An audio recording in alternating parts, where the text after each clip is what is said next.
TV Al-Waha, Hits Inspiration.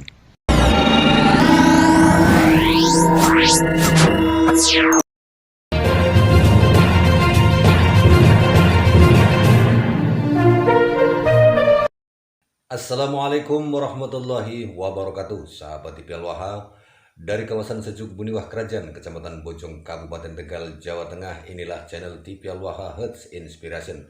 Kembali bersama saya Bahril Ulum dalam segmen acara Sorotan Bahril.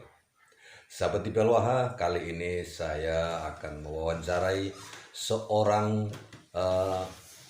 tenaga kerja Indonesia yang selama 6 tahun hidup di Jazirah Arabia, tepatnya di Dammam, di mana beliau bekerja sebagai seorang driver antar negara, dan banyak hal yang bisa menarik untuk kita tanyakan kepada beliau terkait adanya polemik nasab Ba'alawi yang hingga hari ini semakin lama semakin membesar. Nah, sahabat TV Al-Waha, mari kita tanyakan bersama-sama bagaimana kondisi orang Yaman ketika memasuki kota Mekah.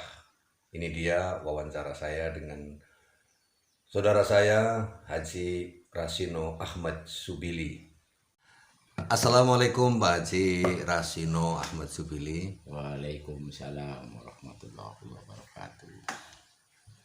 Agak keras suaranya. Kalau boleh tahu aslinya Bapak itu dari mana Pak? Bisa diceritakan? Asli Cilacap, Oh, asli Cilacap. punya istri orang Tegal. Orang Tegal. Jadi udah berapa tahun itu rumah tangga di Tegal itu? Selama berarti dari tahun 98 sampai sekarang. Udah punya cucu atau udah punya anak belum? Punya anak 2, 1 cucu. Oh, sudah luar biasa, sudah jadi mbah ya. Ya, Saya ngundangnya Pak Rasino, Pak Haji atau Mbah Haji ini. biasa saja, nggak usah haji-hajian lah. Kayak gitu. Biasa aja. Pengalaman kerja itu selama di Indonesia sebagai apa Pak? Driver. Sebagai driver. Luar biasa, sehingga ketika kerja sampai di luar negeri itu juga sebagai driver gitu ya. Iya. Jadi ini beliau adalah jenengan itu driver profesional gitu ya. Driver profesional betul-betul sampai di Arab Saudi. Tahun berapa itu masuk ke sebagai driver internasional di Arab Saudi itu? Tahun 2016 sampai tahun sampai tahun awal 2001. sampai 2001. Jadi sekitar sampai 6 tahun ya. Ya, ada hampir 6 tahun. 6 tahun cukup lama, itu cukup lama waktu yang ditempuh sebagai seorang driver di Arab Saudi. Iya. Selama di sana menetapnya di mana tadi? Di Dammam ya. Kota Dammam. Dammam itu wilayahnya mana itu Dammam? Dammam berarti termasuk provinsi Dammam, berarti wilayah perbatasannya antara Kuwait, Bahrain, terus unit Emirat Arab, itu perbatasannya, termasuk ada perbatasan ke Yaman. Ke Yaman. Oh, masuk Yaman juga. Ya, ada perbatasan Yaman juga. Terus Suriah juga. Kalau di Suriah itu termasuk dekatnya daerah Kamis Musaid, Najran, terus ke ini apa namanya daerah Ufuk juga, itu dekat unit Emirat Arab. Kalau dari Dammam ke kota Mekah kira-kira berapa kilometer itu berarti? Perkiraan sekitar 1.300-an 1.400 kilo. Ditempuh dalam masa berapa jam itu kalau dari Dammam? Kalau perjalanan di sana itu sekitar berarti antara semalam lah, paling semalam sampai. Soalnya di situ kan jalan bebas hambatan, cuman paling ada kamera. Sekitar 12 jam berarti ya? Ya 12 jam lebih, kadang lebih. 12 jam. Ya hitungan 15 jam lah pokoknya kalau sama berhenti. Kalau dari Dammam ke Yaman sih berapa kilo itu? Kalau dari Yaman, kalau dari daerah Dammam. Dammam ke Yaman itu ya cukup lumayan jauh, cuman kan saya kadang kan di perbatasan di daerah Najran itu. Daerah Najran ya sekitar 1.000 hampir 1.000 kilo lah itu ke daerah daerah Najran. Nah itu yang kalau saya di daerah Najran, terus dari daerah Kamis Muset itu kebanyakan bawanya orang Yaman di situ. Orang Yaman menuju kemana itu biasanya? Biasanya ya kalau kadang ke Mekah atau ke Damam atau ke Madinah, ya pokoknya ke daerah Arab Saudi. Itu yang dibawa orang-orang sebagai penumpang umum biasa atau memang ada Penumpang tujuan khusus umum. seperti apa namanya wisata gitu, Mau biasanya kebanyakan pada jualan. jualan. Jualan di situ di daerah Damam, di daerah Mekah, Madinah itu kebanyakan itu yang penjual-penjual itu yang jualan-jualan minyak wangi, jualan itu memang orang Yaman. Orang Yaman. Jadi rata-rata mayoritas orang Yaman itu kalau ke Damam, ke Mekah itu jualan minyak gitu. Iya, cuman kalau bicara masalah bahwa orang gitu, kalau kita masuk ke daerah Arab Saudi, misalnya ke kota-kota lah di daerah Arab Saudi semuanya itu, kalau kita dari daerah Kamit Muset, Upub atau dari daerah Najran, Jisan itu kebanyakan itu kalau bawa orang-orang dari India, orang-orang dari Uni Emirat Arab itu nggak terlalu ini banyak pertanyaan. Cuman kalau misalnya kalau orang daerah Yaman itu pasti ditaptis itu tempat perbatasan lah, perbatasan provinsi, kadang-kadang perbatasan kota itu polisi itu pasti nanya. Nanya setiap warga negara yang masuk atau Iya, berarti warga negara asing gitu ya, iya, masuk negara. itu langsung minta manapis atau surat jalan, ya kan? Itu tanyanya langsung via Yamani. Jadi ada Jadi Yaman. khusus orang Yaman itu. Iya, khusus. Jadi semacam sweeping gitu ya. Iya, semacam kalau kadang-kadang muskilah Yamani.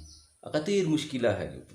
Nah, kalau saya tanyakan bagaimana orang Yaman pakai masalah, wah banyak masalah gitu. Itu kalau cara Indonesianya itu bahasa Indonesia. Banyak masalah orang Yaman Iya, sehingga dicurigai gitu ya. Iya, seringnya kayak gitu. Dicurigai orang Yaman berarti ketika masuk Damam itu maksudnya berarti kan negara Uni Emirat Arab ya? Bukan, Damam Arab Saudi. Arab Saudi. Provinsinya Damam. Damam. Berarti warga Yaman setiap kali masuk ke Arab Saudi itu selalu dicurigai. Iya.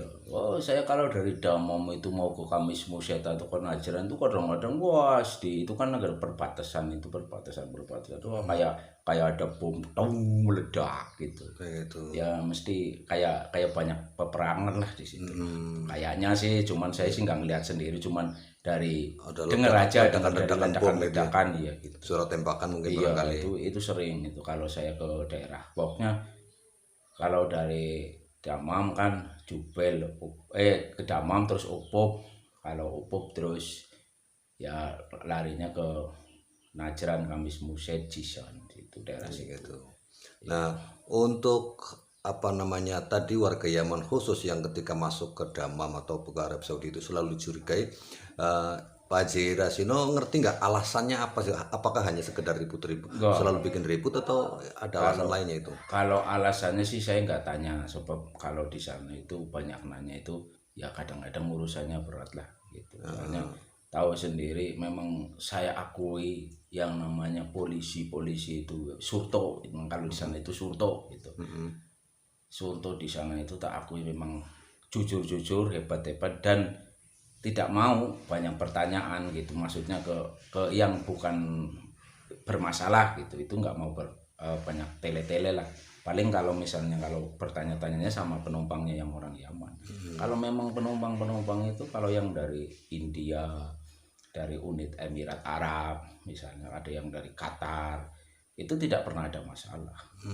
Nggak pernah ditanya, cuman pertanyaan iya, khusus paling ditanya paspor. Ketika kemudian Pak polisi Arab Saudi itu menemukan ada orang Yaman, terus apa tindakan mereka itu? Ya nanya-nanya benar-benar secara detail ditanya. Oh, dilakukan pemeriksaan Iya, itu. dari visa, paspor. Lebih lama dari yang lain. Iya, sampai tujuannya mau kemana, ya kan, dari mana, tujuan mau kemana, mau apa gitu. Itu masih pertanyaan itu detail sekali. Pada intinya berarti kalau khusus warga Yaman itu ketika masuk ke Arab Saudi itu selalu dicurigai oleh pemerintah Arab Saudi gitu ya? Mungkin seperti itu mungkin, tapi Allahu alam ya. Saya juga nggak nanya ke polisinya, cuman kalau saya lihat itu Yang Setiap jelas, kali, iya, setiap kali ada orang Yaman itu ya. yang jelas kalau ada orang Yaman itu taktis itu, surto itu ya polisi itu pasti lama.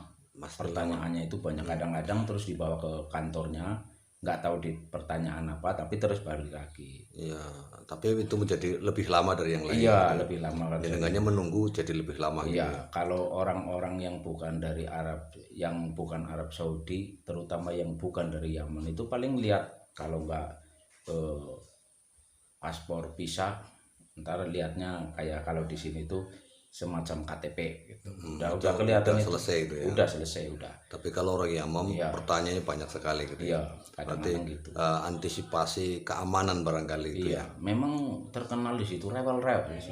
Orang Yaman itu berarti terkenal rewel. Terkenal itu kalau orang jualan-jualan itu tuh orang rewel-rewel, orang susah-susah gitu. Teroris ya orang Nggak susah tahu gitu ya. kalau masalah teroris nggak tahu, cuman kadang-kadang orangnya rewel-rewel gitu kalau menurut saya gitu. Iya, iya. Nah terus Pak Haji sendiri memandang kenapa sampai orang Yaman itu seperti itu dan sekarang terjadi polemik nasab di Indonesia yang berasal dari Yaman itu sendiri gimana itu pandangannya mungkin setelah karena memang mengalami seperti itu? memang udah terkenal sih ya di daerah Arab itu, memang Yaman itu istilahnya ya itu rewel-rewel itu mungkin di sini itu yang dari keturunan Yaman itu juga termasuk seperti itu, mungkin itu memang sudah dari sononya itu kayak Sudah gitu. karakternya Iya, rewel-rewel udah itu ya. karakternya itu rewel-rewel memang. So istilahnya memang kalau di daerah sana Arab Saudi makanya, tapi cuman kalau di daerah sana itu mungkin mereka juga kepengen menguasai, mungkin cuman nggak bisa kalau di daerah sana itu Pengen nggak menguasai Arab Saudi Iya. seperti juga dulu sejarah mencatat Raja Abrahah gitu ya. ya mungkin seperti Pengen menguasai Mekah tapi nggak bisa juga ya ya. mungkin seperti itu, mungkin karena memang sudah dari sononya itu memang kalau kata-kata orang di sana itu seperti itu. Yaman itu memang rewel, susah dibilangin orangnya itu kayak gitu, orang-orang sana itu bilangnya seperti itu ya. Kalau misalnya mungkin ya ada yang tahu misalnya melihat ini postingan ini, kalau orang yang pernah nyopir di sana ya kan, terutama yang dari daerah-daerah luar Arab Saudi, pokoknya dari negara Arab tapi luar Arab Saudi, pasti tahu. Kalau pas ditaptis pertanyaannya apa aja pasti seperti itu. Yang kebanyakan fi Yamani gitu. Jadi ada Yaman, maksudnya itu ada orang Yaman enggak gitu. Selalu dicari Iya, berarti ya. itu selalu. Berarti selalu ada sweeping ke setiap bus yang memasuki kota Arab Iya, Saudi. ya kalau sweeping tiap hari ada, tetap ada terus 24 jam di situ. Itu Sweeping warga Yaman gitu. ada. Ya bukan sweeping cuman warga Yaman, istilahnya yang masuknya secara ilegal juga langsung ditangkap gitu. Yang nggak punya KTP, nggak punya paspor atau nggak punya visa itu memang ditangkap. Yang istilahnya orang-orang yang ilegal lah. Cuman kalau saya kan kerjanya itu di Sako, PT Sako. Kalau di Sako itu memang teratur istilahnya, orang yang nggak punya paspor nggak bisa naik bus gitu. Orang yang nggak punya surat-surat nggak bisa naik bus, termasuk kayak nggak punya KTP itu nggak bisa naik bus itu. Jadi polisi memang udah tahu kalau Sako itu nggak bakalan bawa orang kaburan lah istilahnya, kalau di sana itu kaburan. Nah paling kalau misalnya kaburan itu yang bawa ya sopir sendiri kadang-kadang. Gitu, supir sendiri tanpa istilahnya kalau di sini tuh ngompreng gitu, enggak. Jadi tanpa adanya tiket dari Sakonya. Tapi tetap yang dicari itu pasti tanya orang Yamani gitu. Begitu lihat. Selalu pertanyaan pertama orang Yaman. Iya, pasti selalu seperti itu. Iya. Pasti setiap ada taktis itu seperti itu pertanyaannya. Ya, oke. Terakhir selama 6 tahun di sana menunaikan ibadah haji itu berarti tiap tahun itu ya? Ya enggak. Soalnya di sana juga susah ya. Jadi kalau kayak supir itu paling kayak saya nih pas diberi kesempatan oleh perusahaan mungkin. Kalau diberi kesempatan sih enggak. Cuman kalau pas hajian kan saya pasti di Mekah gitu. Pasti itu di Mekah. Mengantar orang haji gitu. Iya, nah itu kalau saya mau hajian itu saya nanya ke amirnya yang saya bawa. Misalnya saya yang bawa orang mana, orang Turki, apa orang Kuwait, apa orang Yaman, apa orang mana itu saya tanya dulu ke amirnya, saya bisa nggak ikut hajian? Bisa, tapi kan capeknya bukan main gitu. Maksudnya kalau misalnya pas hajian itu saya juga harus bisa nganter orangnya, harus bisa menunaikannya itu. Jadi modalnya juga gede. Terus di sana juga ibadah haji nggak sembarangan, tetap ada suratnya di sana. Jadi walaupun orang udah di Arab Saudi, ya kan, udah di Arab Saudi, mau masuk Arab Saudi kalau pas hajian itu harus ada suratnya, surat untuk khusus izin haji itu sama. Itu biayanya juga nggak sedikit. Kadang ada yang 4.000, ada yang 5.000 real gitu. Sekitar 20 sampai 25 juta itu itunya. Itu paling kalau bebas ya umroh. Kalau umroh itu bebas, tapi juga kalau misalnya pembantu seperti TKI biasa itu ya harus ada izin dari majikan. Itu kalau di sana.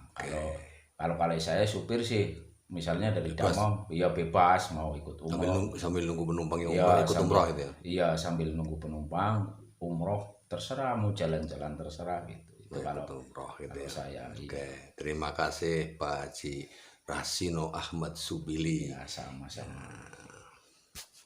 Nah, sahabat TV Al-Waha, itu tadi wawancara saya dengan Pak Haji Rasino Ahmad Subili yang baru saja menerangkan bagaimana warga Yaman ketika memasuki Arab Saudi itu selalu di-sweeping dan selalu dicurigai oleh pemerintah Arab Saudi. Nah, menurut Anda, silahkan berikan komen. Di Arab Saudi saja, orang Yaman itu selalu dicurigai akan melakukan tindakan-tindakan yang merugikan pemerintah. Nah, sekarang pertanyaannya, kenapa di Indonesia ini bebas merdeka sampai kemudian memperbudak warga pribumi ini? Saya Bahril Ulum. Assalamualaikum warahmatullahi wabarakatuh.